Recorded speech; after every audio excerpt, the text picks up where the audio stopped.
बिस्मिल्लाहिर्रहमानिर्रहीम। जनाब स्पीकर, आज यहाँ पे एक और सियासी अमल जो शुरू हुई थी वो इस पार्लियामेंट के अंदर, इस ऐवान के अंदर तमाम अरकान असम्बली ने कायदे ऐवान सरफराज बुगटी को मुंतखब किया, जो कि हमारी पार्टी के हैं, पाकिस्तान पीपल्स पार्टी से। यहाँ उनको मैं मुबारकबाद पेश करता हूँ। बलूचिस्तान के अंदर माजी में जो कुछ हुआ, आज उससे आप बखूबी वाकिफ़ हैं। बलूचिस्तान के हालात, बलूचिस्तान के अंदर जो कुछ हुआ, हमें या अपोजिशन में जो दोस्त बैठे हैं, डॉक्टर मालिक साहब की भी हम इज़्ज़त एहतराम करते हैं। हमें तमाम अरकान असम्बली को मिलजुल कर इस सूबे की तरक्की, खुशहाली, अमन के लिए मिलजुल कर काम करना चाहिए। अच्छी तजावीज़ लेकर आएँ ताकि सूबे के अंदर एक भाईचारे की फ़िज़ा कायम हो।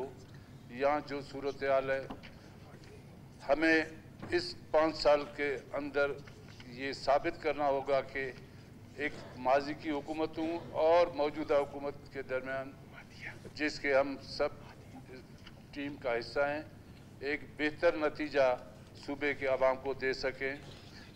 मुआसलाती निज़ाम को बेहतर करने की ज़रूरत है, तालीमी निज़ाम को बेहतर करने की ज़रूरत है, हेल्थ को की ज़रूरत है, सेहत की।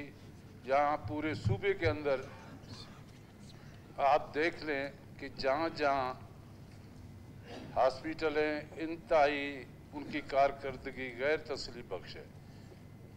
डॉक्टर हैं तो वो ड्यूटी नहीं देते हैं, नर्स हैं तो वो अपनी ड्यूटियाँ नहीं दे रहे हैं।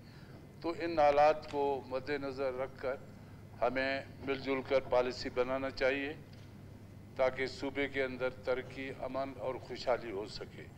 मैं एक बार फिर जनाब स्पीकर सरफराज बुगटी साहब को मुबारकबाद पेश करता हूँ कि पीपल्स पार्टी के कारकुनों ने यहाँ इस सूबे के अंदर जमहूरियत की बहाली के लिए, पार्लियामेंट की बालादस्ती के लिए, कानून की बालादस्ती के लिए तवील जद्दोजहद की और कुर्बानियाँ दी हैं। और आज पीपल्स पार्टी अगर वफाक में जमहूरी तकाज़ों से हटकर गैर जमहूरी रास्ता इख्तियार करता तो आज वहाँ पे कोई वफाक के अंदर हुकूमत नहीं बनती। पीपल्स पार्टी ने जमहूरी रिवायात को बरकरार रखते हुए मौजूदा हुकूमत को, नून की हुकूमत को ऑफर दी कि आप हुकूमत बनाएं, हम आपको वोट करेंगे।